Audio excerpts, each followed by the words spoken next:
and welcome to the Quack Tales Q&A special. I'm bringing this to you a bit later than planned, but as you all would know, December is a rather busy month. So I have 15 questions lined up, sent in by subscribers of the channel. If I did miss your question, I do apologise. I tried to get all questions included, so yeah, sorry if I missed any. So let's get stuck into it. Alright, so let's get stuck into these questions. Before I get started, I'm just going to crack open a beer to make it a bit more entertaining for myself. Not that it won't be entertaining. So question 1 comes from Short Boy Logan. He says, "Hi Quack, do you play any video games?" So I'm not actually a very huge gamer. I was when I was younger. Not so much anymore. I do occasionally play a bit of FIFA with a friend of mine. I do enjoy playing soccer quite a bit, so I do enjoy playing FIFA. There are a few odd games that I'll get into every now and then. I really enjoyed, a couple of years back, I played a game called Abzu. Not sure if anyone's played that. It's a bit of an indie game, but I thoroughly enjoyed playing that one. But yeah, I'm not the biggest gamer you'll ever meet. So for question 2, also from Short Boy Logan, he's asking also, are you going to do a face reveal? So not at this point in time. I'm not looking to reveal who I am just at this point. At this point in time, I am just going to go by Quack. So that answers that question. So next up, we've got question 3. This comes from Joe Chan. He asks me why I use a duck as the channel feature, and that's actually a really good question and also a bit of a longer story too. So I've been animating for maybe 13 plus years, on and off just as a hobby, still just a hobby now. And basically the duck came from just a little animated series I did when I was younger, where basically I had a doctor who was a therapist, and he'd deal with patients that had really odd sort of things wrong with them. A lot of them were mental issues. And basically the main reason I called this show Quack, and basically I called it Quack because what you call a bad doctor is a quack. If you're a bad doctor, you're a quack. So that's originally where Quack came from, and basically I've just kept the name going and called it Quack Tales. So yeah, it comes from an animation I did roughly maybe 7 or 8 years ago, and when I made Quack Tales, I just decided to keep with the duck theme. So Joe, I hope that answers your question. So we'll jump on to question 4 now, and it comes from Manoj Kumar. Again, I do apologize if my pronunciations are not very good. I'm not very good at pronouncing some names, so I apologize if Mr. Kumar, if I got your first name wrong. So he's asking, do you do the animation yourself? So yes, I do. I am the animator. For these days, I am the narrator for male-based stories. Recently, in the last few months, if it's ever a female telling the story, we have a female narrator that does those stories. But yeah, I do the animation. I do the narrating for the male-oriented stories, and I also do the editing and the sound as well. So I do most of it solo, but I do get a bit of help here and there.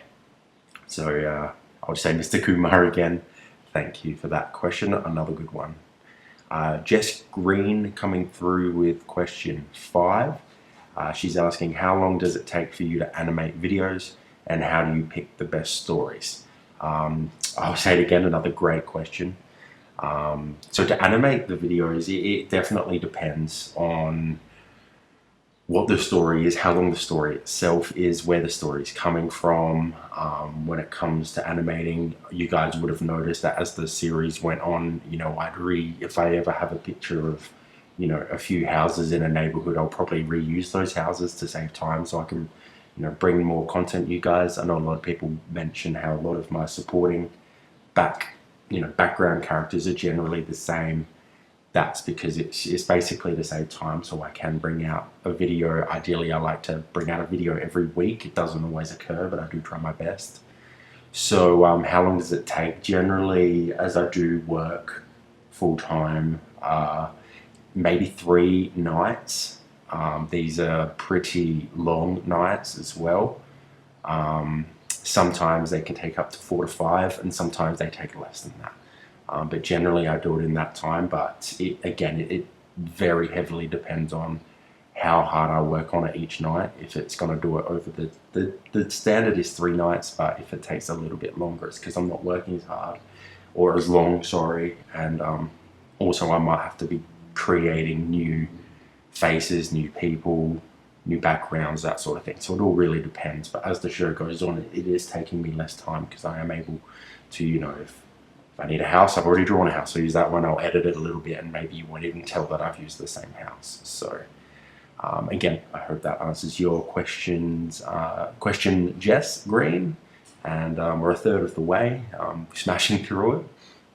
Question number 6 comes from Chicken Legs, and they're asking, how do you grow a successful YouTube channel? So how do appreciate asking a question, they're asking a question like that because they're implying that I do have a successful YouTube channel.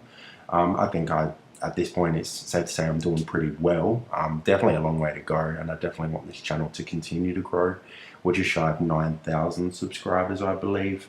So definitely in the lower end when it comes to being successful, but still doing well, I think. So any tips to how to grow a successful YouTube channel? I would say you want to make something that people will watch. I obviously decided to make animated horror stories because if you look around on YouTube, there are quite a few of them, but they all do really well. And true crime is a passion of mine. Scary stories still a passion of mine. So I thought it made sense that people like watching these. I like watching these. I especially now enjoy making these. So definitely it's about the content, what can draw viewers. But I also found that you want your title of the episode and the thumbnail to be especially appealing. I will talk about, Steve is probably our claim to fame on this channel. The guy who was in episode 6 or 7, I can't recall, My Neighbor Predator. He's the villain in that episode. Basically, anytime I put Steve in the thumbnail, I seem to get a lot of views. So people always, are obviously a bit freaked out by how I drew him. So I'm very, very proud that I managed to, bring in a lot of people with his face. So definitely the thumbnail was a big tip I would have to make it especially interesting, or in my case, scary, I guess you could say, to make people want to click your video. But also you want the title to describe the video well without going too crazy on it, so YouTube know who to refer it to, so you can get the right people watching your videos. And of course, the other tips YouTube have is, if you're uploading a video every week, try and do it around the same time. I'm guilty of not doing that, but they do say it's good to do that. So yeah, there's a few tips for that one. I hope that helps you a bit with your YouTube channel, Chicken Legs. We'll jump on to question 7. I will actually jump back for just 2 seconds because I did realize that Jess Green, I apologise, question 5, I actually missed the second part of your question. So you ask, how do I pick the best stories? So the stories all come from different, I guess you say, avenues. Generally the 3 different. I will get people who submit their stories to my email. If you do want to submit stories yourself, the email is in our About section of the YouTube channel. I also tag comments in each videos, and it's also in the details of this video and any other video as well. But how do I pick the best stories? I guess it depends. If, I use a really good subscriber story, a lot of the stories actually are from people I personally know. So I have got a pretty big friendship base, I guess you could say, where I got a lot of people where a lot of things have happened to them. So a lot of those stories actually happen to them. And the third avenue is, you guys would notice lately I have been doing a few, serial killer stories, that sort of thing. It's sort of the ones that have interested me the most, and I actually try to pick the ones that aren't especially violent. I don't want to be too violent on this channel.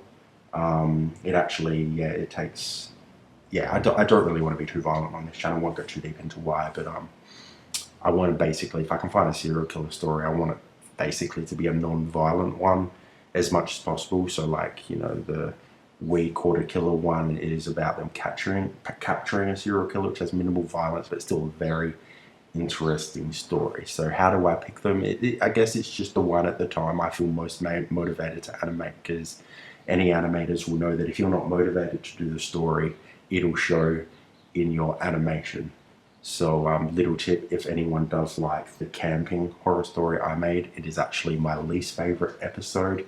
It might translate in the animation because I wasn't very motivated in that story. I can't remember why, but you can definitely tell it translate into the animation, because I very much don't like that episode due to just the animation wasn't up to scratch, if you ask me. So you might disagree, you might really enjoy that episode, which is great, but me personally, it's best to be motivated by the story itself, or it will show on screen.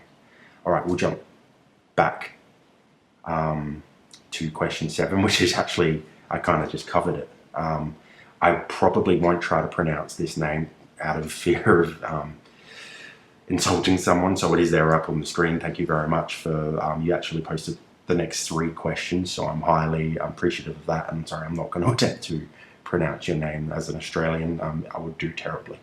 But you have asked, who made you make these amazing horror stories? So no one made me make them. I definitely did it out of my own will. It's something I wanted to do. It definitely started, by COVID. I was actually making the first episode prior to COVID because, working full time, it's good to, I've got a few hobbies, but I wanted to get back into animation because I hadn't animated in a few years. So I did slowly start making a new one episode, which was the Halloween, the very first episode. That actually took me a few months to make because I just wasn't into it like I am now. So it took me a little long like a few months to animate that one, and then I finally uploaded it. And then when that one uploaded, literally the next day, COVID hit and we're all suddenly in quarantine. So I decided to start making a few more extra episodes because suddenly I wasn't working, I had all this extra time. And that's when, in a very short period, I made The First Sleep Paralysis, Stranger in the Park, and Red Snow. And it was that point I was actually thinking about, not making the show anymore. But I thought I'd upload a compilation to see if that could maybe trigger something to make the channel, do a little bit better, because it was basically getting next to no views. But then I uploaded that compilation and bang, it hit 40,000 views and my channel got its kickstart. And obviously the rest we all know, I started uploading episodes every week. It's a lot easier to get motivated as an animator if you've got lots of people watching it. So I guess I hope that answers your question. The next question you had is, how long does it take to animate? I did already cover that question with question 5, so you can refer to that one. Question 9 asks, what have I been doing in quarantine, like my hobby? So obviously I've been doing we're not in quarantine anymore here where I am in Australia, where we're not 100% back to normal. I don't think we'll ever go back to normal, but things we don't really have any cases here anymore, so things are almost back to normal where we are. But what was I doing during quarantine was, I was animating a lot. I'm a big movie buff, so, I'd watch a heap of movies, TV shows, that sort of thing. I like to rewatch all my favorites, so I'm currently rewatching Lost, which is a show a lot of you would know back in the early 2000s. I especially loved that when I was younger, so I'm rewatching it now to see how it holds up. That sort of thing. Anything else? Normally, I go out there and play soccer. I like to play the sport, or football, depends where you're from. In Australia, we call it soccer. I like to call it football, but we won't go down that road. So I like to do that. Obviously, couldn't do that during quarantine. But they're the main hobbies that I spend a lot of my time doing. So question 10 comes from Teresa Lynn. Hello, Teresa. She's asking, do you narrate your own stories that you write? Because your stories are always unique and I've never heard the stories you tell before. When you watch multiple horror narrators, you hear repeat stories because they all use the same source, which she says is also okay. That's why she thinks that I write my own and isn't me narrating. So you could probably tell by the voice right now that yes, it is me narrating. So when it comes to my stories, as I mentioned earlier, it's definitely people that submit stories to me, and stuff that happened to people I personally know, and also stories throughout history that I'm quite passionate about. So definitely when it comes to stories that my friends have told me, they basically give me the gist of the story and I'll write it up. So I guess you could say I do write my own in that regard. When it comes to people that subscribers sending them into me, I try to stay loyal to the story that they're telling me.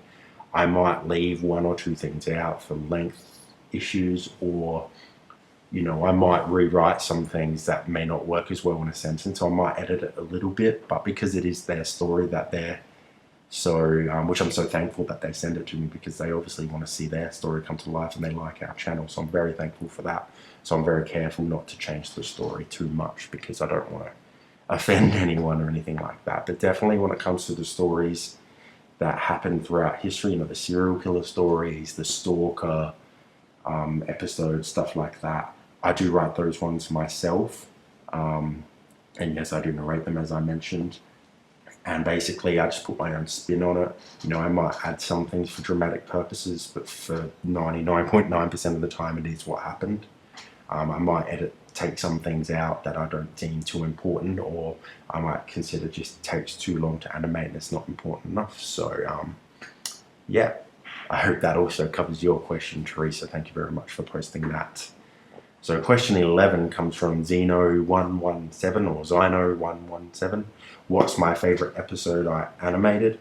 So it always changed. Obviously, as I make an episode, I might look back and go, that's my favorite. But 32 episodes done, and it's actually one that not many people watched that I actually consider my favorite, and that's The Stalker, which I mentioned before. So that's the one with the army man who is in China.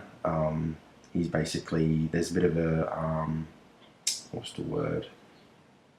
They're in a bit of the Chinese are fighting within each other. I can't think of the word right now. And he's basically there as a peacekeeper, and he's just on guard, basically. This is post-World War II. And he finds out that, after the Japanese surrendered, they let a heap of vicious dogs loose, just basically to spread mayhem.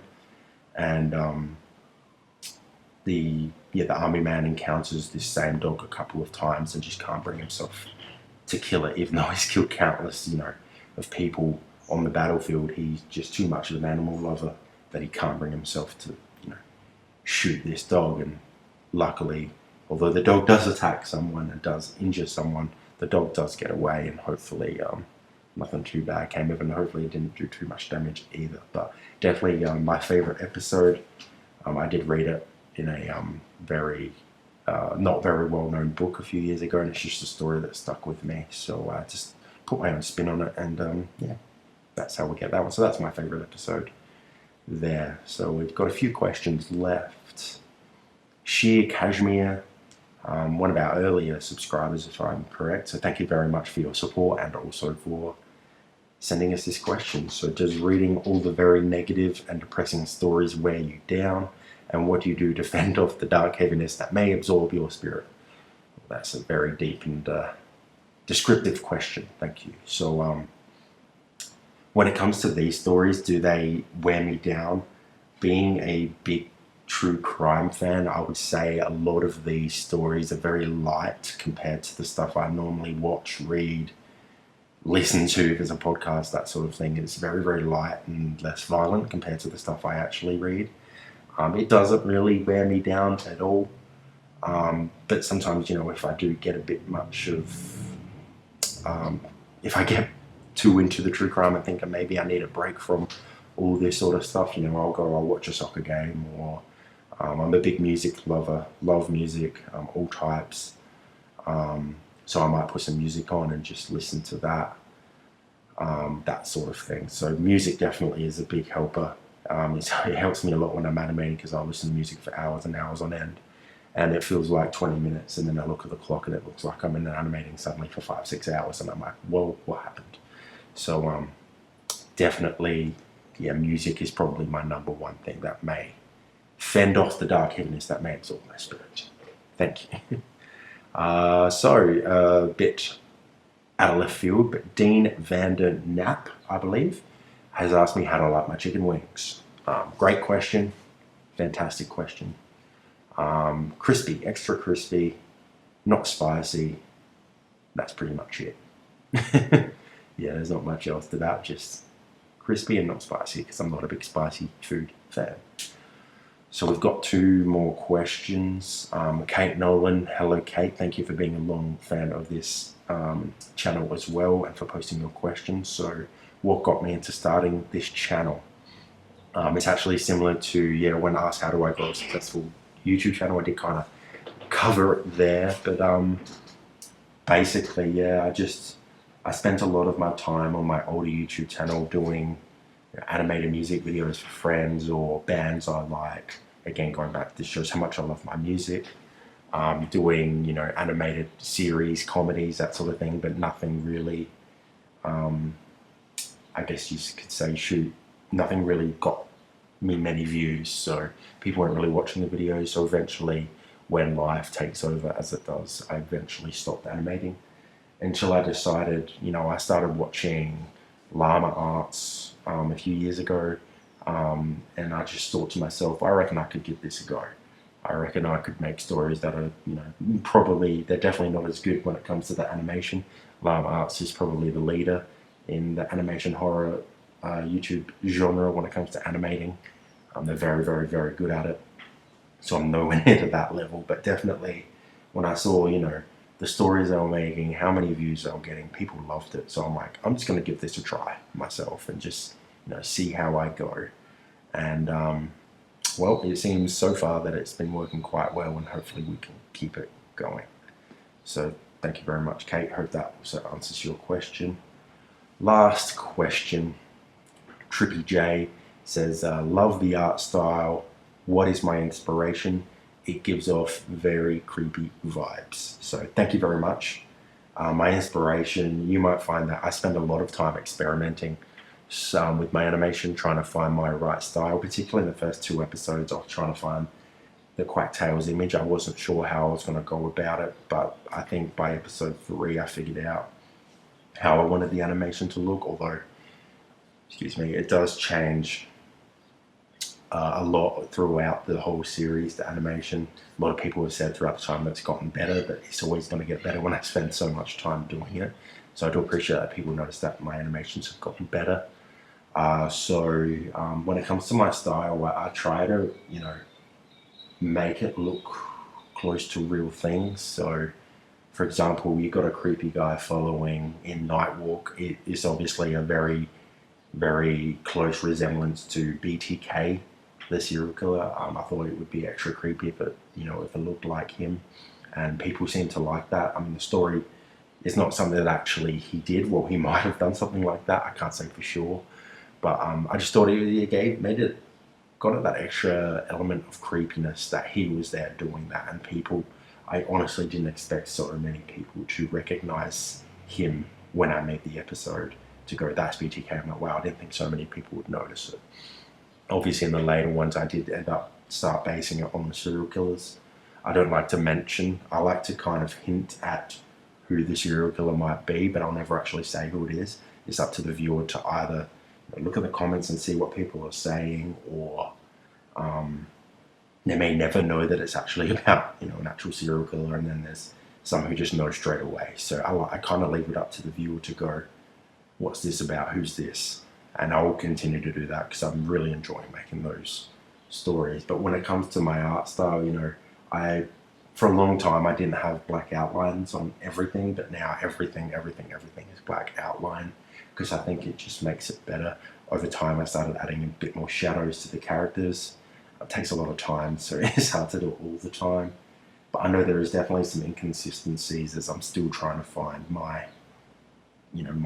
trying to find the real Quack&Tails image. So it does change, I think, quite a lot, but I'm glad that you seem to think that it is basically mostly the same. So I'm glad you think that, because I feel like it's constantly changing as I'm always experimenting and trying to find ways to improve and, make it creepy and detailed and that sort of thing. So I hope that answers your question as well, which was actually the last question. We're almost 25 minutes in where I am, so we'll leave it there basically. If you people, if you enjoyed this, Q&A, just leave a like and a comment on this video and let me know what you thought about it. If you'd like me to do another one at some point soon, I'd be happy to come back and answer more subscriber questions.